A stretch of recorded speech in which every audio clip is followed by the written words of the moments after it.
directrice de la filière socio-professionnelle du CL3R+. Dr Chloé Barlet, médecin psychiatre sur CL3R+, et responsable de la filière socio-professionnelle. On voulait partager aujourd'hui avec vous un petit peu le parcours des usagers au sein de notre filière socio-professionnelle, en vous présentant les professionnels qui interviennent, les dispositifs qu'on a mis en place et également les actions qu'on a mis en place sur le territoire.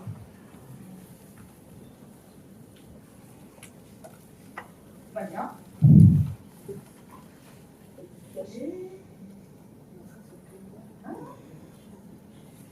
On a découpé notre présentation en 4 parties. La première, le parcours de l'usager au sein du SUR, car avant d'arriver sur la filière socio-professionnelle, il y a différentes étapes. Puis on va vous expliquer les différents outils qu'on a au sein de celle-ci. Et enfin, on fera un zoom sur 2 d'entre eux, les ateliers thérapeutiques, qui est sur le modèle plutôt train and place, et un zoom sur le job coaching qu'on est en train d'implémenter dans le service, qui lui est sur le modèle place and train. On voulait un petit peu vous présenter le parcours de l'usager en images, pour que ce soit un petit peu plus interactif et vous présenter un petit peu l'équipe qui a tout autour. Donc c'est parti pour un petit film de 5 minutes.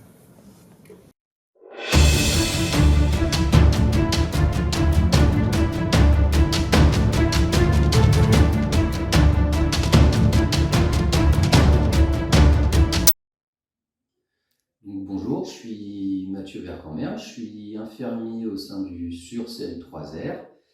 Et donc je vais vous parler un petit peu de mes missions au niveau de l'unité. Donc je vais participer à toute la phase du bilan pour les usagers quand ils arrivent dans notre unité. C'est-à-dire qu'ils vont faire un premier entretien avec un infirmier et le médecin pour un petit peu évaluer leurs besoins, voir quelle est l'origine de leur demande pour intégrer le service. Suite à ça, je vais faire un entretien semi-dirigé qui s'appelle pour faire une évaluation des besoins en réhabilitation. C'est-à-dire qu'on va prendre un petit peu une photo de là où en est la personne aujourd'hui dans plein domaine de sa vie, d'essayer de voir s'il est satisfait ou s'il souhaiterait un petit peu évoluer et quels pourraient être ses objectifs. Suite à ça, on va essayer de prioriser les objectifs qui ont été définis par l'usager. C'est vraiment partir des besoins de l'usager et où est-ce qu'il voudrait aller dans sa vie.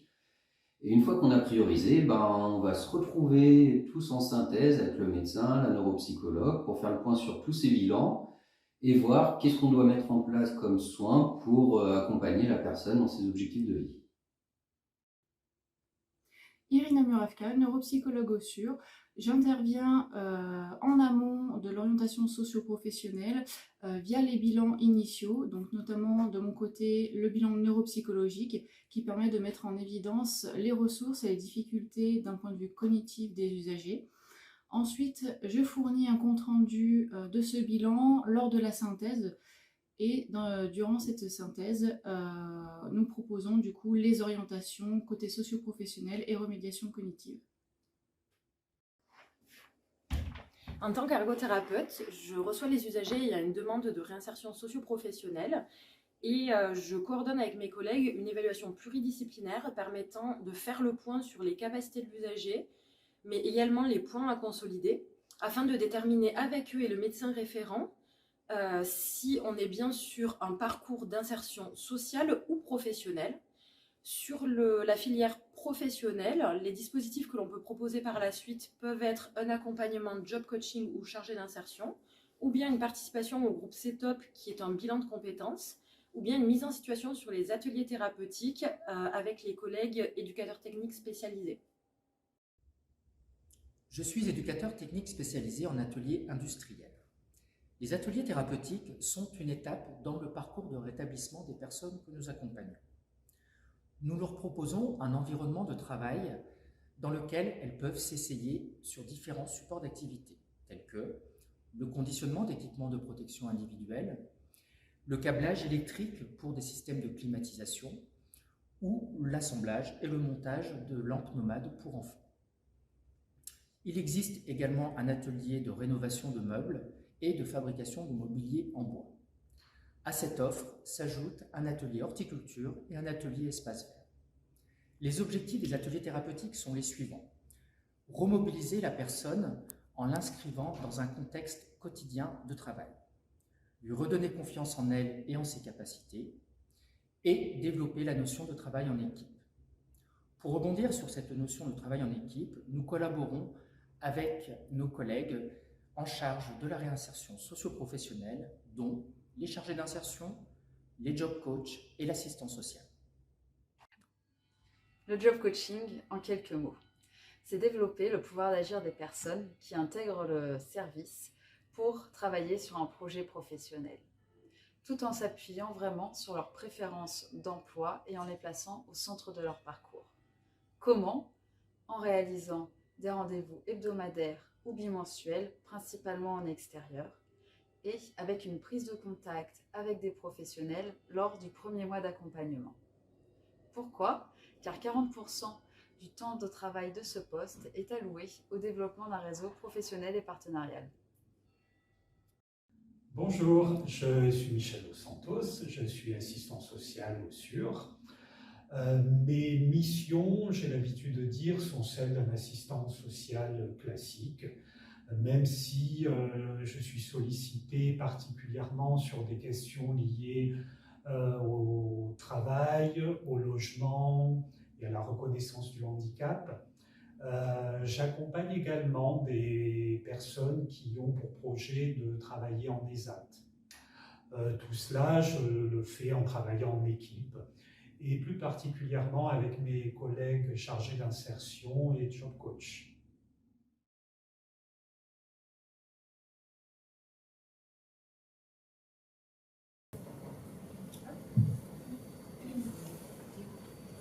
Voilà, pour la petite vidéo, c'était vraiment pour vous faire participer aussi un peu toute l'équipe et vous présenter un petit peu le parcours, histoire un petit peu de mapper un peu le process chez nous. Les collègues dans la vidéo qui vont présenter beaucoup de choses qu'on a détaillées dans cette présentation. Ça, c'est avant d'arriver à la filière socio-professionnelle. L'adressage, donc, il peut être multiple. Il n'est pas nécessairement fait par un psychiatre, il est nécessaire qu'il y ait un psychiatre dans la boucle. La feuille de première demande, elle permet à l'usager de s'emparer de la demande, que ce ne soit pas juste c'est mon psychiatre qui m'a dit de venir. Elle permet aussi de voir quel est le lieu d'habitation, parce que si on n'est pas sur le secteur du Vinatier, on réorientera sur les deux centres de proximité qui sont Saint-Jean-de-Dieu ou Saint-Cyr. Puis, comme vous l'a expliqué Mathieu, on a l'entretien médical avec l'analyse et on évalue si la demande de l'usager au lieu sur lui répondre. Enfin, la période d'évaluation avec l'UBR, qui est pour nous comme un plan de soins individualisé, puisqu'on dégage les objectifs et la priorité de ceux-ci, ainsi que parfois la temporalité.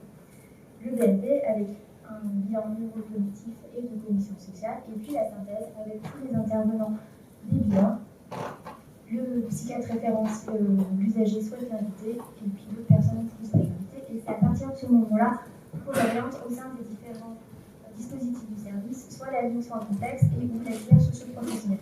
Ce parcours, il est commun à tous les usagers. Au niveau de la filière socio-professionnelle, en quelques mots, c'est vrai que c'est avant tout une équipe d'une quinzaine de professionnels qui évoluent sur différents dispositifs et dont le but est d'accompagner au mieux les usagers dans le cadre de leur parcours de rétablissement.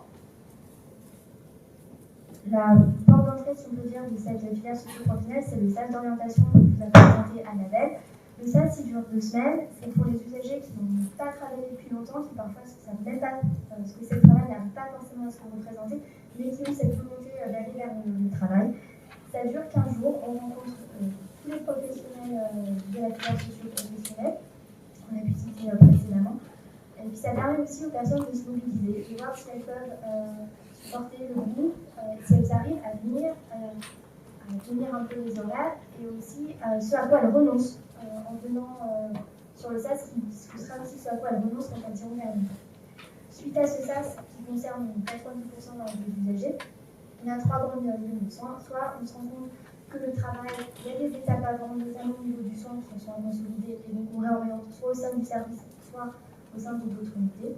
Ou alors certaines personnes nous disent, moi le travail c'est pas pour tout de suite, par contre je préférerais m'orienter vers le bénévolat, vers son sportif qui fait partie du CES d'orientation, ou vers les loisirs, et donc là on est sur la filière sociale du service. Et puis pour les autres personnes qui disent, mais c'est l'emploi, je veux y aller, alors à ce moment-là on a donc les ateliers thérapeutiques, le CETOP et l'accompagnement professionnel avec le jeu de coaching.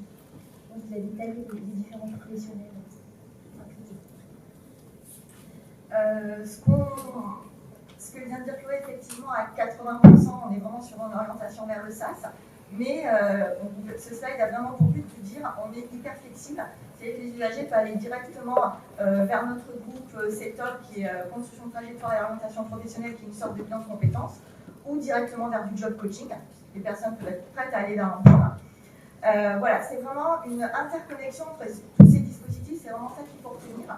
C'est-à-dire qu'un usager peut démarrer les ateliers thérapeutiques et ensuite faire du job coaching, ou démarrer du job coaching et ensuite faire le groupe setup. Voilà, c'est vraiment une flexibilité au sein de tous ces dispositifs.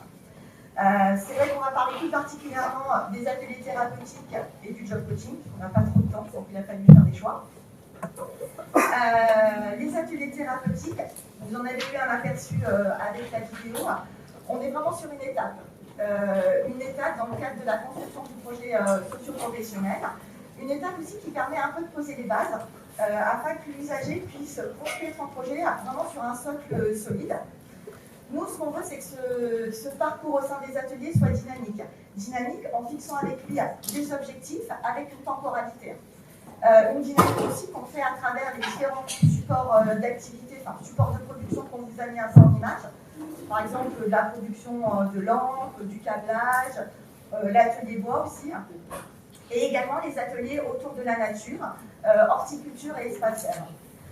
On essaie aussi de se rapprocher un petit peu des unités de soins qu'il y a sur l'hôpital. Par exemple, on a fabriqué des jardinières pour le pôle Alice. Et on veut aussi proposer des cueillettes au sein de notre verger dont s'occupent les espaces verts pour que les soignants puissent venir avec les usagers ramasser les fruits de saison.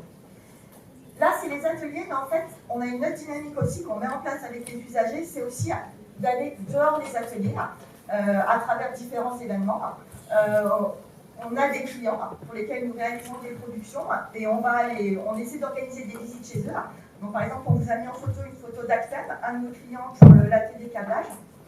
On fabrique des câbles, on ne sait pas toujours pourquoi c'est là. Et c'était vraiment intéressant d'aller voir exactement à quoi servaient ces câbles. Donc, c'est pour des systèmes de clim, donc c'était vraiment très intéressant.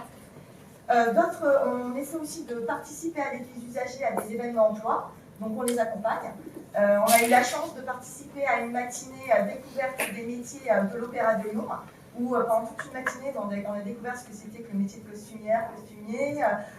On a visité tous les étages de l'opéra, les décors, les chanteurs. Voilà. Ça peut paraître un peu bizarre, mais en tout cas, ça a vraiment permis de se dire qu'il y a vraiment des métiers divers et variés. Ça permet aussi de sortir des ateliers. Et vraiment, un autre dispositif, d'autres choses qu'on essaie vraiment d'encourager les usagers à faire, c'est des journées découvertes. On a des partenaires qui nous proposent des journées d'immersion. Et donc, on a accompagné des usagers qui étaient dans les ateliers à découvrir mon métier de fleuriste, aller dans une librairie, à accompagner des comptables. Voilà, on essaie vraiment de dynamiser ce parcours à travers plein d'actions qui sont proposées sur le territoire. Suite aux ateliers, il y a plusieurs orientations, parce qu'encore une fois, l'atelier, c'est une étape. Et on a soit un accompagnement socio-pro, soit du job coaching. Alors, le job coaching, c'est avec la méthode IPS, Individual Placement Support. On va traduire ça par placement individuel et soutien à l'emploi. C'est un modèle qui est nord-américain, qui a une trentaine d'années et que on essaye de mettre en place dans le service. C'est un modèle qui a été pensé pour les personnes souffrant de troubles psychiques. Et comme c'est un modèle américain, c'est très cadré, très protocolisé, il y a tout un tas de choses. Il repose sur notre principe qu'on vous a mis sur la diapo. Le job coaching, c'est que pour du milieu ordinaire, ça exclut totalement les milieux protégés. On place bien sûr le choix de l'usager au centre de l'emploi.